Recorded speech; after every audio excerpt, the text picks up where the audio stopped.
ప్రియులారా, ప్రార్థన చేసుకుందాం. మహోన్నతుడా, పరిశుద్ధుడా, శిలువదారి అయిన యేసయ్య, మీకే స్తోత్రాలు. ప్రభువా, శిలువ ధ్యాన కూడిక ప్రారంభిస్తూ ఉంటుండగా తండ్రి, మీ సన్నిధి మాతో ఉంచండి. పరిశుద్ధాత్మ చేత నడిపించండి. పరిశుద్ధాత్మ కార్యాలు జరిగించమని ప్రార్థన చేస్తూ యేసు ప్రభు వారి పరిశుద్ధ నామమున వేడుకొనుచున్నాము తండ్రి, ఆమేన్. ప్రియులారా, ఆంధ్ర క్రైస్తవ కీర్తనల పుస్తకం నుండి 205వ కీర్తన, ఏమీ నేరంబు లేక యామరణ స్తంభము. ఈ కీర్తన ద్వారా ఆరాధన కార్యక్రమాన్ని ప్రారంభించుకుందాం. ఏమీ నేరంబు లేక యామరణ స్తంభము నేల మోయనాయెను.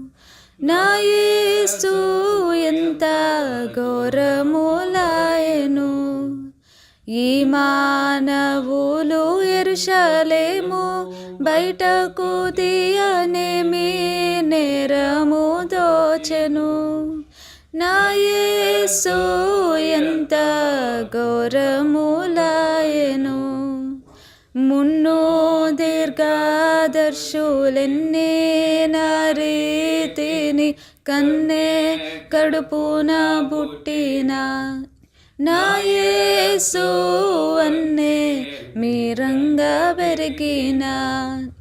చెన్నైన నీ మేను చెమట బుట్టంగా నీ కిన్ని కడగండ్లాయెను. నా యేసు ఎంత ఘోరములాయెను. కన్నా తల్లి ఇట్టి కడగండ్లుగాంచిన కడుపేరితి నోచును. నా యేసు గాంచ నేలను గోలును. నిన్నెరిగినట్టి వారు నీ పాట్లుగాని చూచున్నారలి వేలను. నా యేసు ఎంత ఘోరములాయెను. అయ్యయ్యో యూదులెంత నెయ్యంబు దప్పి దైవ భయంబు విడిచిపోని. నా యేసు మోయా శక్యంబుగాని. కొయ్యాము పూనెత్తిరయ్యా నీకెంత భారమయ్యా వెత చూడజాలను. నా యేసు ఎంత ఘోరములాయెను. పిల్లలాట్లాడినట్లు ముల్లులతో కిరీట మళ్ళీ నెత్తిన కొట్టిరి. నా యేసు పల్లరు పూలదిక మాడిరి. ఎల్లా వారిలో నిన్ను ఎగతాళి గావించి ముఖము మీదెల్లను మెసిరి. నా యేసు ఎంత ఘోరములాయెను. కొరడాలతో నిన్ను గొట్టి కండ్లకు గంత గట్టి చేజరిచి వేడ్కను. నా యేసు అట్టి వారెవ్వరంచును. విరగా భావంబు నరిగి వెక్కిరించుచుని వెంబడి వత్తురేలను. నా యేసు ఎంత ఘోరములాయెను. తండ్రి యొక్కయు కుమారుని యొక్కయు పరిశుద్ధాత్మ యొక్కయు నామమున ఆమేన్. ప్రభువా, మమ్మను కనికరింపుము. క్రీస్తు మమ్మను కనికరింపుము. ప్రభువా, మమ్మను కనికరింపుము. మనమందరము కలిసి అపోస్తల విశ్వాస ప్రమాణాన్ని ఒప్పుకుందాం. భూమి ఆకాశములను సృజించిన సర్వశక్తి గల తండ్రి అయిన దేవుని నమ్ముచున్నాను. ఆయన కుమారుడును మన ప్రభు అయిన యేసుక్రీస్తు నమ్ముచున్నాను. ఈయన పరిశుద్ధ ఆత్మ వలన గర్భమున ధరింపబడి కన్యైన మరియకు పుట్టి పొంతి పిలాతు అధికారము క్రింద శ్రమపడి సిలువ వేయబడి చనిపోయి సమాధి చేయబడననియు అదృశ్య లోకములోనికి దిగననియు చనిపోయిన వారిలో నుండి మూడవ దినమున లేచి పరలోకమునకెక్కి సర్వశక్తి గల తండ్రి యగు దేవుని కుడి చేతి వైపున కూర్చుండి ఉన్నాడనియు సజీవులకును మృతులకును తీర్పు చేయటకు అక్కడ నుండి వచ్చిననియు నమ్ముతున్నాను. పరిశుద్ధాత్మ నమ్ముతున్నాను. పరిశుద్ధ క్రైస్తవ సంఘమగు పరిశుద్ధుల సహవాసమును పాపక్షమాపణయు శరీర పునరుద్ధానమును నిత్య జీవమును నమ్ముచున్నాను. ఆమేన్. ప్రియులారా, అందరము కూడా అలాగే నిలిచుండి పరిశుద్ధ గ్రంథాలు తెరచి 54వ సంకీర్తన ఉత్తర ప్రత్యుత్తర రీతిగా చదువుకుందాం. పరిశుద్ధ గ్రంథాలు తెరవండి. 54వ సంకీర్తన మొదటి వచన ప్రారంభం.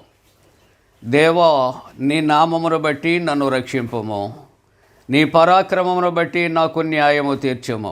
దేవా, నా ప్రార్థన ఆలకింపుము, నా నోటి మాటలు చెవిని పెట్టుము. అన్యులు నా మీదికి లేచి ఉన్నారు, బలాఢ్యులు నా ప్రాణము తేయి చూచుచున్నారు. వారు తమ ఎదుట దేవుని ఉంచుకున్నవారు కారు. ఇదిగో, దేవుడే నాకు సహాయకుడు, ప్రభువే నా ప్రాణమును ఆదరించువాడు. నా శత్రువులు చేయు కీడు ఆయన వారి మీదకి రప్పించును. నీ సత్యమును బట్టి వారిని నశింపచేయము. స్వేచ్ఛార్పణలైన బలులను నేను నీకు అర్పించెదను. యెహోవా, నీ నామము ఉత్తమము, నేను దానికి కృతజ్ఞతాస్తుతులు చెల్లించుచున్నాను. 7వ చరణం కలిసి చదువుకుందాం. ఆపదలన్నిటిలో నుండి ఆయన నన్ను విడిపించి ఉన్నాడు. నా శత్రువుల గెతులు చూచి నా కన్ను సంతోషించుచున్నది. తండ్రికిని కుమారునికిని పరిశుద్ధాత్మకును ఆది అందు ఇప్పుడు ఎల్లప్పుడూ యుగ యుగములందుండునట్లు మహిమ కలుగునుగాక. ఆమేన్. ప్రియమైన దేవుని యొక్క బిడ్డలారా, లెంటులో 29వ దినము కొరకు ఏర్పాటు చేయబడిన పరిశుద్ధ లేఖన భాగాన్ని కలిసి చదువుకుందాం. పరిశుద్ధ గ్రంథాలు తెరవండి. మత్తయి సువార్త 27వ అధ్యాయము. మత్తయి సువార్త 27వ అధ్యాయం మొదటి 2 వచనాలు కలిసి చదువుకుందాం. పరిశుద్ధ గ్రంథాలు తెరచి మత్తయి సువార్త 27వ అధ్యాయం మొదటి 2 వచనాలు మనం కలిసి చదువుకుందాం. ఉదయమైనప్పుడు ప్రధాన యాజకులను ప్రజల పెద్దలందరూ యేసును చంపవలనని ఆయనకు విరోధముగా ఆలోచన చేసి ఆయనను బంధించి తీసుకుని పోయి అధిపతి అయిన పొంతు పిలాతులకు అప్పగించిరి. ప్రార్థన చేసుకుందాం. మహోన్నతుడా, నీకే స్తోత్రాలు దేవా. ఈ దినము మా కొరకు ఇచ్చిన పరిశుద్ధ లేఖనమును దీవించండి. ఈ లేఖన భాగాన్ని కలిసి చదివిన నీ ప్రియులైన బిడ్డలను ఆశీర్వదించండి. నీ యొక్క సేవకుని మరుగుపరచండి నాయన. మా అందరితో మీరు మాట్లాడండి. యేసు ప్రభు వారి పరిశుద్ధ నామమున వేడుకొనుచున్నాము తండ్రి. ఆమేన్. ప్రియమైన వారలారా, ఈ మండలకాల ధ్యాన కూడికలలో 29వ దినము మరి ప్రభువుని ఆరాధించటానికి మరి సిలువ చెంతకు చేరవచ్చిన మీ అందరికీ కూడా సిలువదారి అయినటువంటి యేసు ప్రభు వారి పరిశుద్ధ నామమున శుభాలు తెలియచేస్తూ ఉన్నాను. ఏమండి, అందరూ క్షేమంగా ఉన్నారు కదా? సంతోషంగా ఉన్నారు కదా? ఆరోగ్యంగా ఉన్నారు కదా? ఇవన్నీ కూడా దేవుడు మనకు ప్రసాదించే గొప్ప భాగ్యాలు అని మనం జ్ఞాపకం చేసుకుందాం. దేవుని యొక్క గ్రంథములో అంటున్న మాటలు ఏంటో తెలుసు కదా? మొదట నా నీతిని, నా రాజ్యాన్ని వెతకండి, అప్పుడు సమస్తము అనుగ్రహించబడతాయి.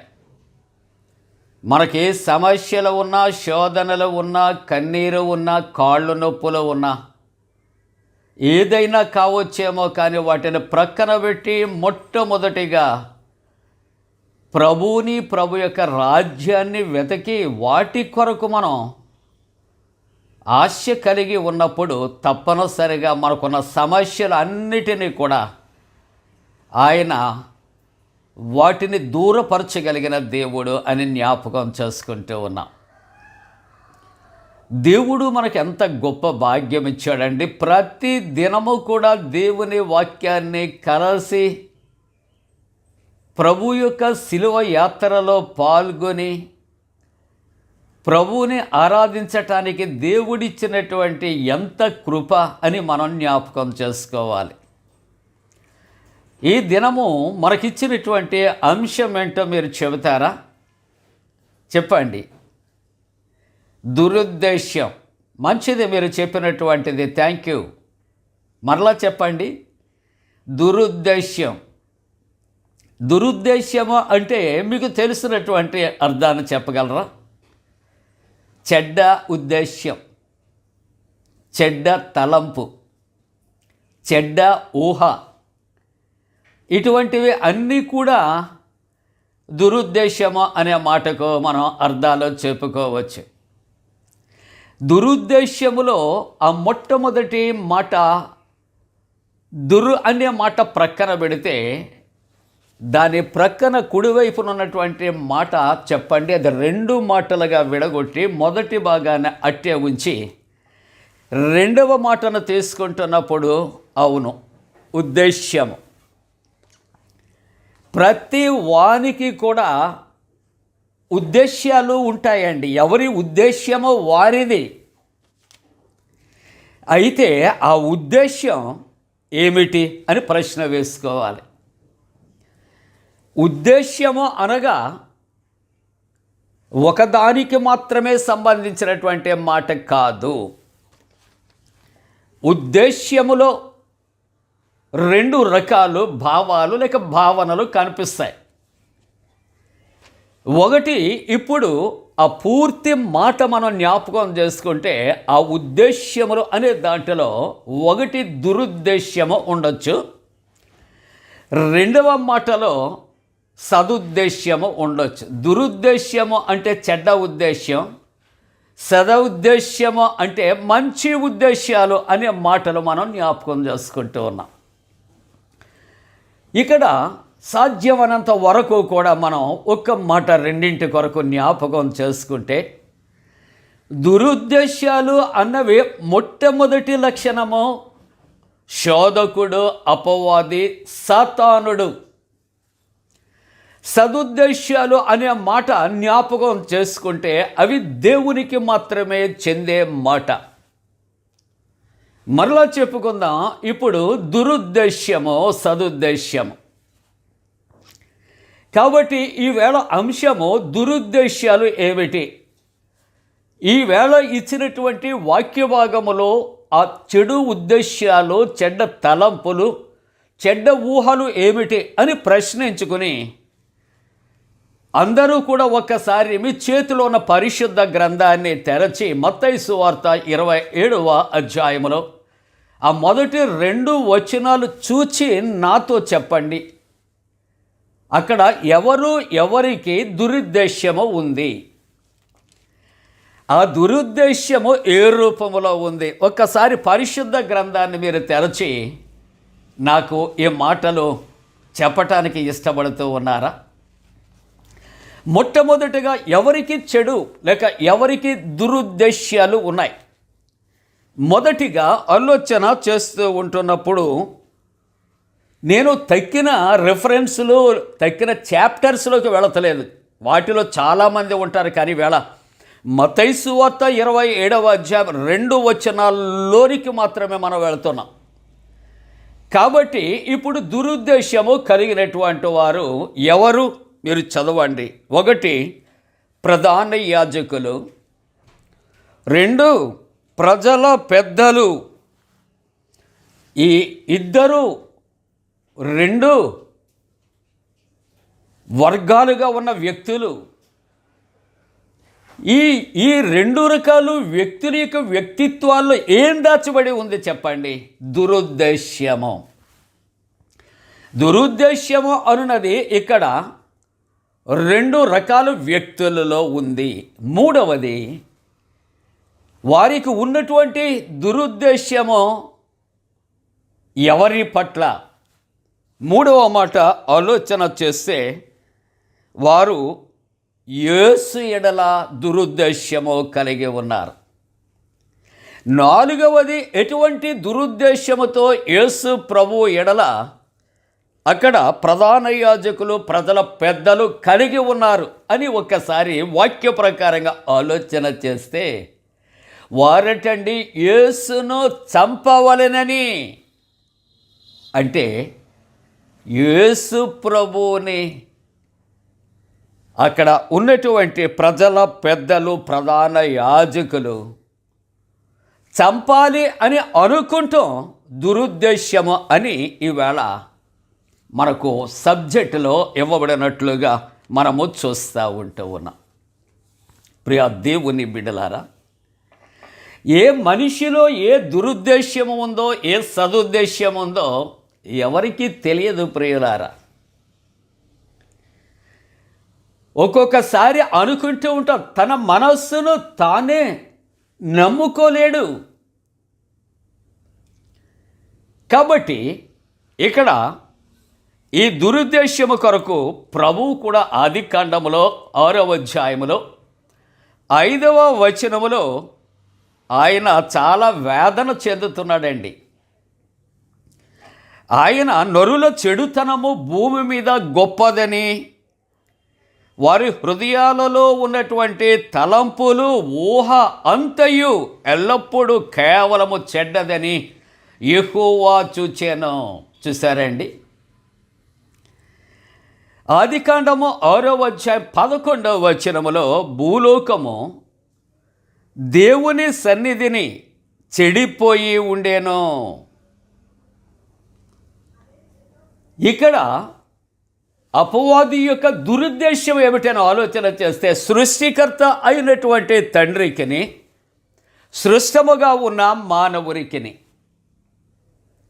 సృష్టికర్త అయినటువంటి దేవునికిని, సృష్టముగా ఉన్నటువంటి ఆదాము అవ్వకు అపవాది వైరాన్ని కలుగు చేయాలనే మొట్టమొదటి దురుద్దేశ్యాన్ని మనం జ్ఞాపకం చేసుకుంటూ ఉన్నాం.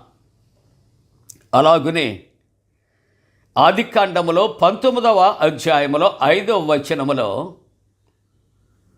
సొదొమ గుమొర్రా దేవుని యొక్క దేవదూతలు వచ్చారట.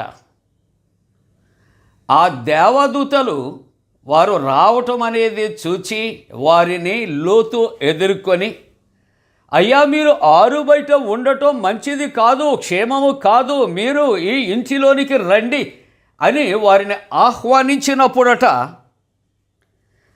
ఆ గ్రామస్తులు అందరూ కూడా లోతు యొక్క గృహము మీద దాడి చేసి, నీ యొద్దకు వచ్చిన మనుష్యులు ఎక్కడా? వారి దురుద్దేశ్యాన్ని మనం ఇప్పుడు వాక్యంలో మాట్లాడుతున్నాం. మేము వారిని కూడునట్లు మా యొద్దకు వారిని వెలుపులకు రమ్మని. చూసారా ఎంత దురుద్దేశ్యం, దురదృష్టం. దేవుని దూతలు వస్తే లోతు వారిని వారి ఇంటిలోనికి ఆహ్వానిస్తే, ఆ సొదొమ పట్టణస్థులు వచ్చి, నీ ఇంటికి వచ్చినటువంటి దేవదూతలు ఎక్కడ ఉన్నారు, బయటికి తీసుకునిరా, వారిని కూడాలి, వారితో పాపము చేయాలి. ఎంత భయంకరమైన పరిస్థితి అండి. ఒక్కరు ఇద్దరు కాదు, వచ్చిన వారు అందరిలో కూడా దురుద్దేశ్యము, చెడు ఉద్దేశ్యము, చెడు ఊహలతో నిండి ఉన్నదని ఈ వాక్యములో మనం జ్ఞాపకం చేసుకుంటూ ఉన్నాం. ఆదికాండము 27వ అధ్యాయము 1వ వచనములో చూస్తూ ఉంటూ ఉన్నప్పుడు ప్రియులారా,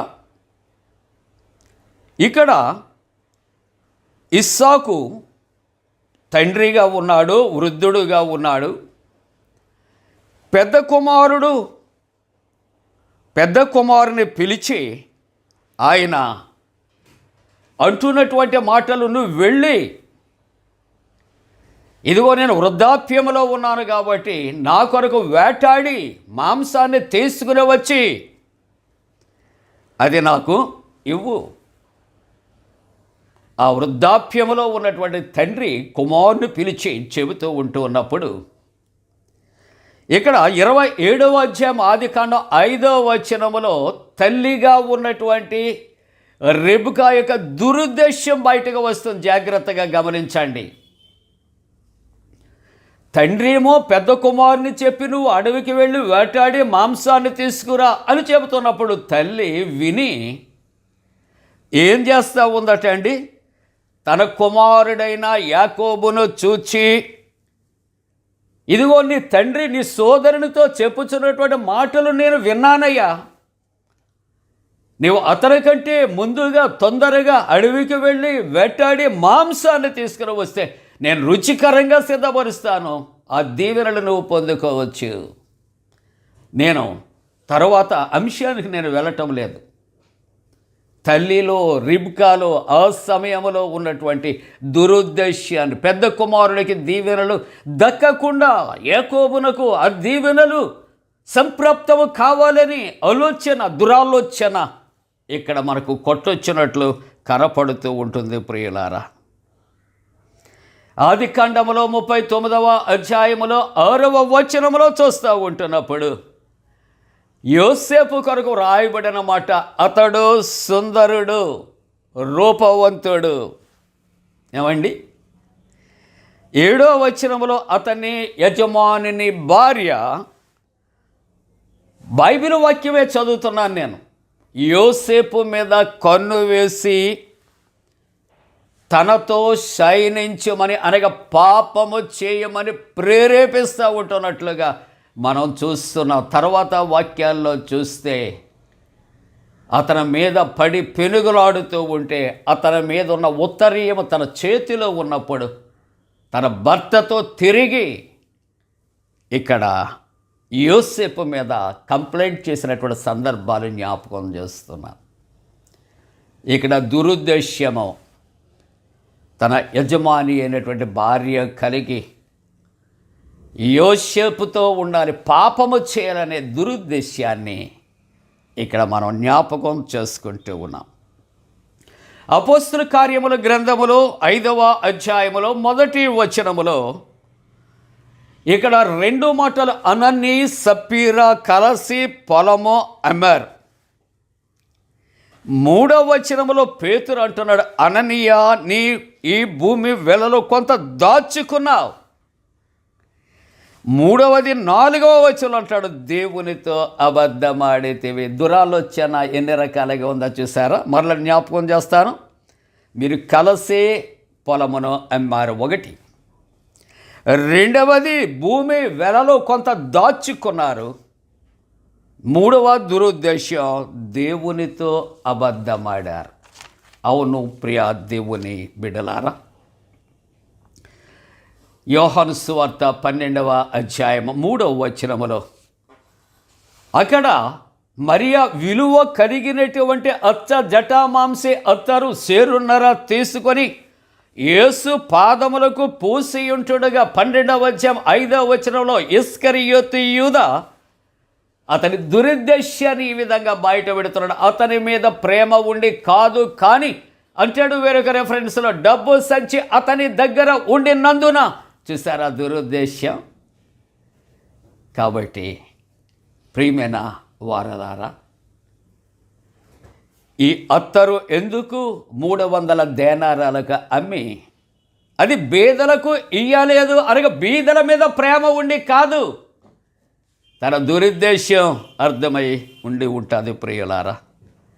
మత్తయి సువార్త 26వ అధ్యాయం 49వ వచనములో ఇస్కరియోతు యూదా రాని వారిని తీసుకొని కత్తులతో గుదియలతో వచ్చి యేసు ప్రభుని ఐడెంటిఫై చేసి వారికి కనపరచడానికి చేసే ప్రయత్నాల్లో యేసు ప్రభు దగ్గరికి వెళ్ళి అప్పగించడానికి సిద్ధపడి వచ్చిన ఇస్కరియోతు యూదా అంటున్నాడు, బోధకుడా నీకు శుభము కలుగునుగాక. ఏమండి, ప్రశ్న వేసుకున్న అతనిది సదుద్దేశ్యమా దురుద్దేశ్యమా? తెలుసు కదా, దురుద్దేశ్యం యేసును అప్పగించాలని. కానీ మానవునిలో ఉన్న దురుద్దేశ్యాలు ముందుగానే గ్రహించిన యేసయ్య అంటాడు, చెలికాడా నీవు చేయనుద్దేశించింది ఏదో నువ్వు చేయి, త్వరగా చేయి, త్వరగా ముద్దు పెట్టుకుని అప్పగించు అనే పరిస్థితుల్లో ఆయన మాట్లాడుతూ ఉంటున్నాడు. ప్రియులారా, నేను 1, 2, 3 మాటలు జ్ఞాపకం చేసి ముగిస్తాను. దావీదు ఊరియా విషయాల్లో దావీదుకు ఉన్నటువంటి దురుద్దేశ్యం, నాబోతు ద్రాక్ష తోట విషయాల్లో అహబు యెజెబెలుకి ఉన్నటువంటి దురుద్దేశ్యం, ఇటువంటి దురుద్దేశ్యాలతో హత్యలు, దోపిడీలు. అవును, ఒక చిన్న కథ. 1వ తరగతి చదువుకున్నప్పుడు అక్కడికి వెళ్ళిపోదాం. ఏ వయసులో ఉన్నామో మనం ఆ 1వ తరగతి చదువుకున్నటువంటి ఆ దినాలకు వెళ్ళిపోదాం. ఓ దినాన్న ఒక చెట్టు మీద కాకి ఉందట. కాకి నోట్లో జున్ను ముక్కు ఉందట. గుర్తొచ్చేసింది కదా. చెట్టు కింద నక్క ఉందట. కాకి నోటిని చూస్తూ ఉన్నప్పుడు నక్కకు నోరు ఊరిపోతూ ఉందట. ఆ జున్ను ముక్క ఏదో విధంగా దొంగిలించాలి, కానీ క్రింద ఉంది, ఆ కాకి పైన ఉంది. కాకిని నక్క ఉబ్బేస్తూ ఉంది, ఊరేస్తూ ఉంది. కాకి బావా నువ్వు ఎంత అందంగా ఉంటావు. ఏమండి, నిజంగా నవ్వు వస్తుంది కదా. కాకి బావ నవ్వు అదేంటి అందంగా ఉంటుందా? నువ్వెంతో అందంగా సుందరంగా ఉంటావు. నీ పాట వింటే ఎంతో మధురము. ఆ మధురం ఏంటంటే చెవులు చిల్లులు పడిపోతాయి మన భాషలో. కాబట్టి నీవు పాట పాడితే నేను విని బ్రతకాలని ఉంది. పొగడ్తలకు అంతు లేదు కదా. పాపం కాకి కేజీ వెయిట్ ఉన్నది 2 కేజీలు వెయిట్ అయిపోయిందట. ఎందుకు? నక్కబావ కింద నుండి డప్పు కొడతా ఉన్నది. వెంటనే పాట మొదలెట్టిందట. కావు కావు అనేటప్పటికి మీకు తెలుసు కదా ఏమవుతుందో. నోటిలో ఉన్నటువంటి జున్ను ముక్క ఏమయ్యింది? నక్కబావ దగ్గర పడినప్పుడు నోటితో కరుచుకుని ఏం చేస్తుందండి? అది వెనక్కు తిరిగి చూడకుండా పారిపోతుంది. ఎందుకు పొగుడుతుందో తెలుసా? దురుద్దేశ్యం. తన నోటి దగ్గర ఉన్న ఆహారాన్ని దొంగిలించటానికి ఇది ఒక రకమైనటువంటి ప్రయత్నం. అపవాది అనేక రకాలు దురుద్దేశాలు కలిగి ఉంటుంది. దురుద్దేశాలు మానవునికి కలుగు చేస్తూ ఉంటాయి. కానీ నేను చెప్పే మాట వాక్య ప్రకారంగా పెద్దలు అంటారు, చెరపకురా చెడిదవు. నిప్పు పట్టుకుంటే నీకు కాలుతుంది, కరెంటు పట్టుకుంటే నీకు షాక్ ఇస్తుంది. దురుద్దేశ్యంతో మనముంటే ఆ దురుద్దేశ్యమే మనల్ని సమూలం నాశనం చేస్తుంది. ఇది అపవాది కార్యాలు. కాబట్టి దురుద్దేశ్యాలతో కాదు మానవుడు శిలువ యాత్రలో సాగిపోతూ శిలువను కేంద్రంగా చేసుకుని శిలువలో వేలాడుతున్న యేసు వైపు చూస్తున్నటువంటి మన జీవితాల్లో దురుద్దేశాలన్నిటినీ తీసివేసుకొని సదుద్దేశాలతో ప్రభువుని గనపరచడానికి దేవుడు తన పరిశుద్ధాత్మకుడిని మనపై మెండుగా కుమ్మరించునుగాక. ఆమేన్. ప్రార్థన చేసుకుందాం. పరిశుద్ధుడా, నీకు వందనాలు. మీరిచ్చిన వాక్యాన్ని దీవించండి. స్వదేశ విదేశాల్లో వింటున్నటువంటి విశ్వాసులను ఆశీర్వదించండి, రక్షణలో నడిపించండి. కరోనా వంటి వైరస్లు తిరుగుబాటు చేయకుండా దూరపరచండి. సేవకుల కొరకు, సంఘాల కొరకు, విశ్వాసుల రక్షణ కొరకు ప్రార్థిస్తూ ఉన్నాం. జన్మదినాలు, వివాహ దినాలు జరుపుకున్న కుటుంబాలను దీవించమని ప్రార్థన చేస్తూ ఉంటున్నాం తండ్రి. ప్రభువా, ఇదిగో తండ్రి, సత్సంతానము కొరకు ఎదురు చూస్తున్న కుటుంబాలను మరి ఒకసారి జ్ఞాపకం చేసుకున్నా తండ్రి.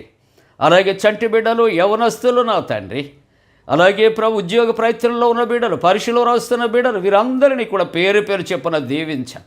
40 దినాలు శిలువ యాత్రలు సాగిపోయి నీ రక్షణ భాగ్యాన్ని మేము అందుకుంటానికి కృప చేయమని మా ప్రభును రక్షకుడైన యేసునామమున వేడుకొంచున్నాం తండ్రి. ఆమేన్. పరలోకమందున్న మా తండ్రి, నీ నామం పరిశుద్ధపరచబడనుగాక, నీ రాజ్యం వచ్చునుగాక, నీ చిత్తం పరలోకమందు నెరవేర్చున్నట్టు భూమి యందు నెరవేరునుగాక. మా ఇందిన ఆహారం నేడు మాకు దయచే, మా ఎడల అపరాధం చేస్తున్న వారిని క్షమించున్న ప్రకారంలో అపరాధము క్షమించము, శోధనలోనికి తెక్క కీడు నుండి తప్పించము. రాజ్యము, శక్తి, మహిమ నిరంతరం నీవే ఉన్నవి. ఆమేన్. మన పరమ తండ్రి అయిన దేవుని యొక్క ప్రేమయు, ప్రభువైన యేసుక్రీస్తు ప్రభు కృపయు, పరిశుద్ధాత్మ యొక్క అన్యోన్య సహవాసము, ఈ యొక్క ధ్యానకాల కూడికలు శిలువ యాత్రలో సాగిపోతున్న విశ్వాసుల కుటుంబాలకు తోడుగుడు సంరక్షించి కాపాడునుగాక. ఆమేన్.